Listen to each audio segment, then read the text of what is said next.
drainage project. Oo, at siyempre nakatakdang gawin po ang EDSA. Yan, isa pang Kahabaan ng project yan. EDSA. So ngayon isa yan sa pag-uusapan natin bago Diba, natin puntahan yung parents. Oo, di ba dapat ang EDSA ay aayusin yung tawag doon, yung mismong pavement. Ito Ibig yung sabihin parang babakbakin dapat. Oo, yung unang makapal na Level, bahagi ng oo. daan. No, Dapat babakbakin yun, papatungan ng asfalto na de primera. Na naman. Ngayon iba daw po ang plano kasi Sige may nga. bagong teknolohiya na gagamitin daw po ang DPWH.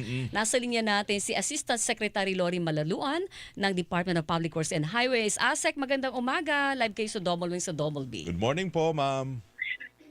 Magandang umaga po, Double Weng, at sa lahat ng inyong taga-subaybay. Kayo ba'y nakapagkape na at ang aga na aga naming mga istorbo sa inyo, ASEC? Okay lang po. Okay lang yan. Salamat, salamat. Oo. Ma'am, ano yung preparasyon natin para dun sa gagawing rehabilitasyon pa ba? O parang major road reblocking sa EDSA? Ano ba talaga ang dapat ng trato dyan? Ang ating pong Pangulong Bongbong Marcos ay na-instructan po tayo at ganoon na rin po ang DOTR at ang MMDA to explore new technologies po para mapabilis ang pagsasagawa po dito sa EDSA. Yung dati pong 2 taon ay ninanais niya na sana matapos lang ng 6 na buwan hanggang 1 taon.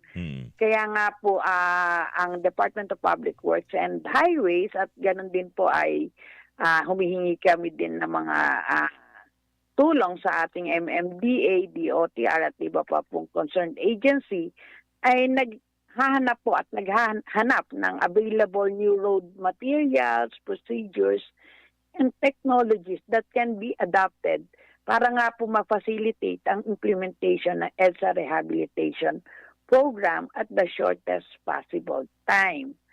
At ito pong bagong technology na ito is expected not just to expedite yung construction schedule but to improve the overall pavement condition. At ito nga po ay yung base correction po. Ang ninanais natin na hindi natanggalin yung pavement pero i-correct na lang po natin ng yung pinaka-base para po sa gagamitan nga po ng bagong technology.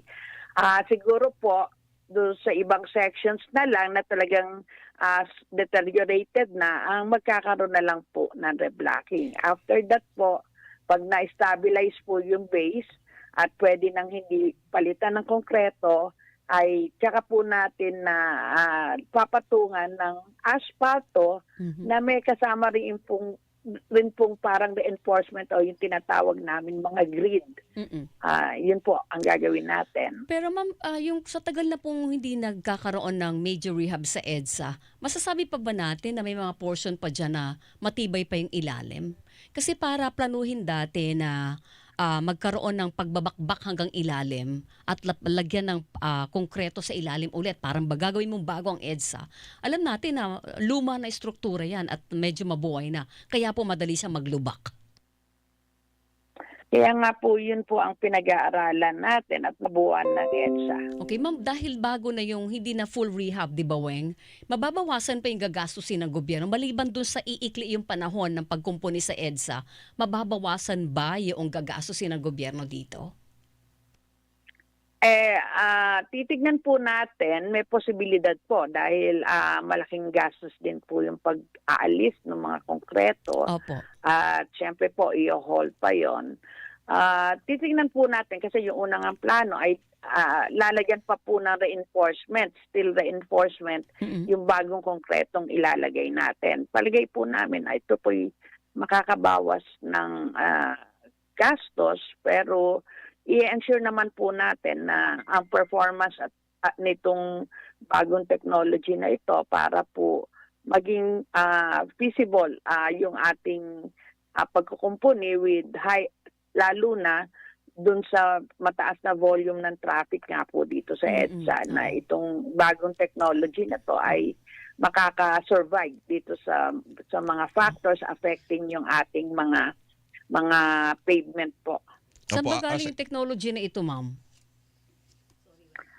Ito po yung yung isa po tinitingnan namin yung paggamit ng isang materials na kung saan po mai-stabilize po yung pinaka-base or yung bali soil stabilizer po ito Mhm.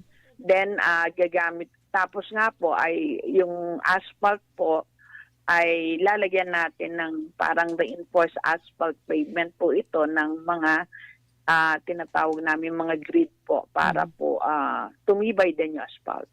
Asek, yung kontraktor ho niyan, iisa lang ho ba? Kung sakali ay Hindi. wala namang paano ba ho ang kwan niyan? Sinong gagawa ho niyan? Bali nung una po, several contractors po dahil nga sabay-sabay nating gagawin, ito po ay tinitignan din namin kasi while may bago nga po tayong technology, yung available na equipment, na specialized equipment na gagamitin po dito, tinitignan din po natin kung merong available talaga na dito. Pero lahat po ito ay tinitingnan namin kasi nga po yung implementation po ng EDSA ay tumama na po tayo sa sa tag-ulan kaya medyo ma-reset na po ito. Probably po pagpasok na ng susunod na taon. 2026. Oo. Okay, pero implementation po. Pero na-award na ho itong proyekto na ito sa ilang mga kontraktor. Wala ho itong magiging problema sa kanilang kontrata, sa mga terms of reference siguro na sinasabi natin legally. Hindi pa po namin na-i-award itong mga kontrata and possibly po ay mare-review dito dahil nga po magkakaroon ng bagong scope of works. Mababawasan yung period Oo. ng construction na gagawin to 6 months, di ba? So Pero, magbabago. ma'am, hindi, kung bago yung teknolohiya na gagamitin natin, kaya ako natanong kanina, dahil mababawasan yung hindi na magkakaroon ng major na bakbakan ng semento dyan sa EDSA, kaya ako natanong baka magmura, pero baka naman yung technology ay mahal. Magpamahal siya ng Ayun na nga materyales, po, magparami ng materyales na gagamitin. Kaya magre-rebidding. Correct, oo. Opo. Alam naman natin pag bagong technology po, kahit po mas maikli ang panahon, mas mahal po Totoo. yung mga materyales. Kaya po pinag-aaralan din namin yan kung ano talaga ang magiging presyo nitong bagong technology na to as compared dun sa nauna po natin mga proposals. Pag sinabing bagong technology ay ang tinutukoy ba nito yung mga materyales na gagamitin lang, no? O pati ho yung mga equipment na gagamitin, hindi na yung nakasanayan natin nakikita yung mga backhoe pa dyan, di ba? Or Kailangan pa rin yung magbubungkal ka eh. Baka may mga bakabago, gano'n? Oo. Opo, kapag po gumamit tayo ng bagong mga materyales, minsan po may mga specialized equipment na tayo pong gagamitin para po, kunyari po ito i-inject sa doon sa ating mga sa lupa or sa ating base ay may mga specialized equipment po tayong gagamitin. Ma'am, baka lang mapag-iwanan, baka lang makalimutan ko. Yung drainage, main concern ko po kasi sa EDSA rehab Baka po dahil hindi na tayo major rehab ang gagamitin. Kasi component po ng major rehab dapat ng EDSA yung drainage fixing, hindi ba? Maiiwanan ba yon sa bagong latag ng plano dyan sa pagkumpone sa EDSA? Yung drainage, ma'am? Kasama po yan sa ating gagawin dahil nga po alam naman natin ang unang kalaban po ng asfalto Yan. ay ang tubig. Kaya kailangan po ma-improve talaga ang drainage dito along EDSA dahil po para po maayos lahat. Mahirap naman po mag-asfalto tayo na biglang nagbabaha pa rin po sa some sections ng EDSA. Yun. Ma'am, gusto ko ma-imagine kung anong klase ang itsura ng daan ng EDSA after ng rehab. Ano ba yung gusto natin makita? Kasi may iba-iba palang Makinis na ba? tipo ng daan pala yan, di ba? Makinis, merong yung katulad sa SLEX, NLEX, Yes. na gano'n ang daan. Doon pag di ba? dumaan ka, ma'am, walang lubak, walang Oo, kaldag oo. kung tawagin. Oo. Ba't pag sa EDSA parang maraming humps? Yeah, mga ganyan, no? Anong klase? Kasi marami pala yan, may tinatawag ho dyan na, I'm sure familiar si Ase ko dyan, may mga tinatawag na flexible pavement, yung mga ganyan, rigid pavement. Paano na ganyan. yung mga flexible, Parang eh? itsurang semento lang na dinaanan na, parang sinimento mo lang yung daan, tapos Oo, gano'n na. makinis na. Anong itsura, ma'am? Bali, yung pong sinasabing rigid po, ito po yung konkreto. Pero yung flexible po, ito po yung asphalt pavement natin. Opo. Sa ngayon po, kasama po dun sa sa isang nakikita namin introduction ng new technology po ay ililift po natin yung ibang pavement para po magpantay-pantay sila. Mm-mm. Gagamitan ng geolift para po magpantay-pantay para po pag nag-asphalto tayo ay smooth na rin po yung ating pavement. Isa po kasi yan sa ninanais natin sa EDSA para nga po hindi na natin maranasan yung medyo yung sinasabi niyo parang may hump sa Oo. EDSA. Ma'am, At yung nagpapabagal po ng pagtakbo ng mga sasakyan. Ma'am, dito lang sa Metro Manila, may mga flyover, di ba, Weng? May mga flyover na may lubak. Di ba dapat parang ano yun pag pinagdikit-dikit, so dapat pantay-pantay ang klase. Bakit po may mga lubak yung iba nating flyover? Kasama ba yun sa kukumponehin? Opo, bali yung ating pong mga flyover po right now ay nagkakaroon po ng retrofitting.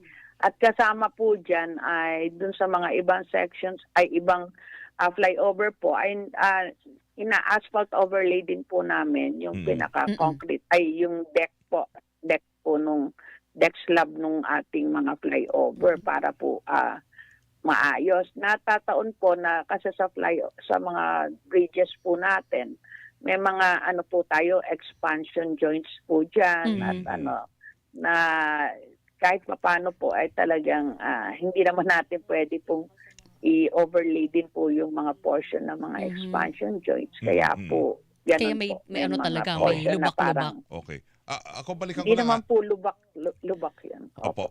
May umbok-umbok lang.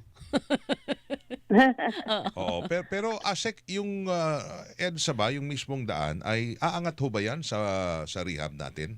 Kasi may mga napapansin ako. Kasi minsan parang papatungan na lang daw, di ba, ASEC? So mag-gain yun ng height, Oo, konti. Di ba? mga gaano itataas? Tataas ho ba? Hindi na po. Kung ito pong bagong technology ay hindi na po magkakaroon ng pagtataas yung elevation po sa EDSA. Dahil alam din naman po natin na mahirap din po tayo magtaas pa dito sa EDSA dahil marami na nga po tayong mga tulay o pedestrian overpass na maapektuhan po pag itinaas natin ang EDSA. Siguro po certain elevation lang po ang pwede. Pero kung ang gagawin po natin itong bagong technology at hindi naman po natin tatanggalin yung dating pavement ay wala naman pong ganong kalaking pagtaas ang elevation nito sa EDSA. Basta yung itsura niya, magiging makinis daw ang EDSA. Pwede nandun sa mga lalagyan yung mga pintura for yung the feeling lining. mong bumabiyahe ka ng SLEX, NLEX, gano'n na rin po yung magiging experience sa EDSA, Ma'am Lori. Wala nang pimple-pimple. Wala nang... Walang para ka na sa buwan. Di ba, Maasek, no? Yun ang ating goal. Tama po? Yun po ang ating ay naasahan pag naayos po natin na EDSA. Ayun. Okay. Tapos pag na-rehab na ho yan, kailan ulit magkakaroon ng parabang ano bang tawag doon? Maintenance? Reblocking. Mga ganon. Ang sabi ni matagal-tagal? Secretary Bunoan doon, baka abutin ng 15 years bago ka mag-reblocking. Tama po? O masyadong ano yun? Masyadong matagal, suntok sa buwan. Pero walang gagalaw, di ba? Kaya nga po, inoobserbahan po natin itong naging piloting para makita po natin ano talaga yung performance nitong bagong technology na in-introduce. Okay. Hopefully po, ganun na mangyayari na kapag po naayos natin na EDSA ay matagal-tagal bago tayong magkaroon uli ng mga maintenance po dito along EDSA. Pero ma'am, yung plano katulad dati, nung sa major rehab pa yung gagawin, ang unahin pa rin natin ay mula Pasay hanggang Guadalupe na busway. Yun muna. Both sides. Yun po ang inaano natin, priority sections or segments, considering po na meron tayong ASEAN ngayong dadating na 2026. Isa po sa kino-consider natin kasi Opo. Alright. para po yung ating mga bisita ay makadaan din naman na ng EDSA at medyo maganda na ang Opo. some portions ng EDSA. Kailan ulit next year ho ang umpisa, ASEC? Anong estimate yung buwan? Ang inaano ho namin, dahil nga medyo tag-ulan na ngayon, ay sisimulan natin ito ng maaga na hindi aabutan ng tag-ulan next year. Mm.